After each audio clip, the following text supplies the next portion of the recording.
Welcome back to Editor's Roundtable. We're talking about a couple of buzzing sectors. Let's talk about generative AI, which is a space that everyone is looking at now. Three companies that are doing a lot of work in this space. Let's start off with Cyient, which has been the biggest mover this year.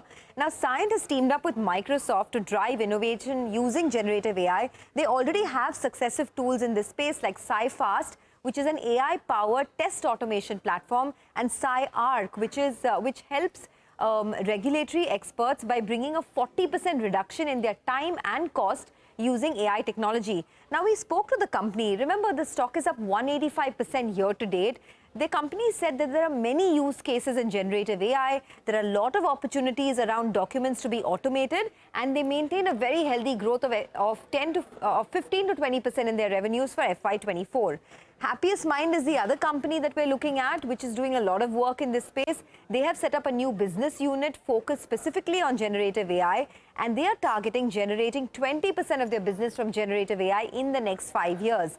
One of the other pioneers in this space is Tata Elxsi. They have a product called Tata Elxsi Edge AI that's witnessing a surge in adoption. They have AI accelerators, associated technology stacks, which is facilitating wider adoption of generative AI tools.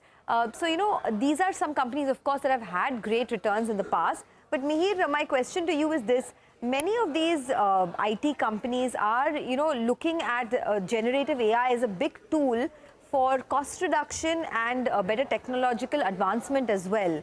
Do you think the returns have been factored into the stocks, or do you think that there could be some more to go? Sure. I think there are a couple of ways of looking at it. There will be, in the long term, an impact on the programming part of it, but that will be in the very long term. You may actually see productivity of programmers enhanced. To that extent, you might see reduction in the programming hours required. So that probably may be a value destroyer in the longer term. But in the shorter term, what is happening is that there is I would say, arms race happening almost in the AI space, where large companies are now trying to develop their own specialized AI model for their specialized verticals. Now, that kind of requires a lot of data tagging and processing, which may not be programming kind of work, but it will be more like the KPO work or the BPO kind of work. That might increase in the short term. That might actually explode in the shorter term. So that can be an opportunity.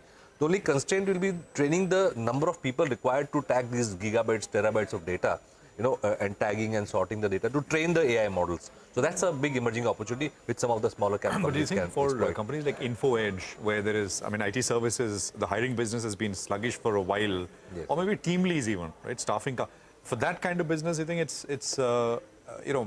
this is negative in that sense over a period of time, because you don't need that many people. But then you'll require more of these, KPO, BPO kind of programmers, right, which also first of all need to be trained. Right. So I don't think it will have an immediate impact in the short term.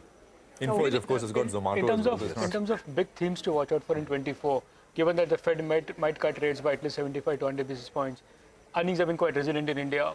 If I have to ask you three themes to pick for next year, what would be your top bets? For India, I would say that we need to basically look at the physical asset creation theme, okay, which means infrastructure, manufacturing, okay, and real estate. I think the domestic theme and the physical asset creation will be the theme. We cannot grow at 7-8% just on services, okay, and the government recognizes that we need physical asset creation to create jobs. So these are the themes that I would look at. Mihir, IT services, I think that's one space which you think is still, it's got legs as we head into 24? Well, relatively, I would still prefer the domestic place because while we are talking about slowdown, it was expected to be a recession in the US, but now we are talking about a softer landing, which means things may not be as bad.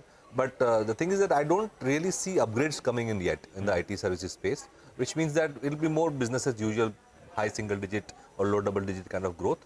But when we are expecting 15% earnings growth for the overall market, it means that IT sector earnings growth may be lagging. Of course, some of the mid caps with differentiated strategies might do better, but in general, I think the sector would still be a underperform versus the domestic place. So let's wrap up. Any big plans? I have a suspicion that So, this this trend not- that we are seeing will not be we're visible not next visible. Friday. But whatever are your Christmas and Nigel? New Year plans, don't forget that you're going to spend a lot of time in traffic wherever you go. So keep that in mind. Stay at home, spend some time with your loved ones, call people over, have a good time, knock in a few, Let them suffer the traffic.